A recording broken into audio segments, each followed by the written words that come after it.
దివ్యమైన వాక్యం బట్టి అందరికీ ప్రైజ్ ద లార్డ్. బాగున్నారా?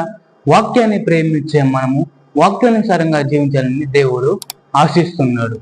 ఓ తండ్రికి కుమారుడు ఉండేవాడు, ఏకైక కుమారుడు. ఆ తండ్రి కుమారుడిని ప్రాణంగా ప్రేమించేవాడు. అదేవిధంగా ఆ తండ్రి బహుగా ప్రేమించే ఒక ప్రాంతం ఉండేది. ఆ ప్రాంతం మనుషులను చూడాలి అని ఆ తండ్రి ఆశించి ఆ మనుషులను చూడడానికి వెళ్ళాడు. ఆ మనుషులు ఘోరమైన పాపముతో నిండిపోయారు. అనగా నరహత్య చేసేవారు, వ్యభిచరించేవారు, దొంగతనం చేసేవారు పెరిగిపోతున్నారు. తండ్రి ప్రాణంగా ప్రేమించే కొడుకుని పంపించాడు. ఆ కొడుకు అక్కడ ఆ ప్రాంతానికి వెళ్ళి కుష్ఠరోగుల్ని, గుడ్డివారిని బాగు చేస్తున్న ప్రక్రియలో కొంతమంది ఆ కొడుకుని చంపాలని ఆశించారు. ఆ కొడుకుని చివరికి చంపివేశారండి.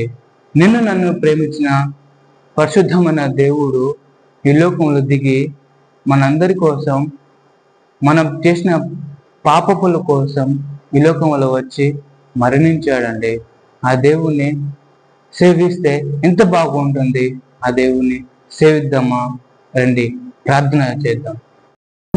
మహాపురుషం దేవ, జీవం గల దేవ, జీవాధిపతి, నిన్న నేడు నిరంతరం ఉండే దేవుడు, భూమి ఆకాశములను సృష్టించిన సృష్టిగా దేవుడవునైనా నీవు అయా, ఈరోజు మేము చేసిన పాపము వలన వచ్చే జీతము మరణము అతి భయంకరంగా ఉండబోతుంది. ఆ మరణాన్ని విడిపించడానికి ఈ లోకముల ప్రభు ఉదయించావు. ఆ మరణాన్ని నీవు మృంగి వేశావు. నన్ను విశ్వసించిన వారిని నిన్ను మరలా తిరిగి బ్రతికిస్తా అంటున్నా దేవుడు నేను. అయ్యా, నిన్ను విశ్వసించిన వారు ధన్యకరమైన జీవితము జీవిస్తారు.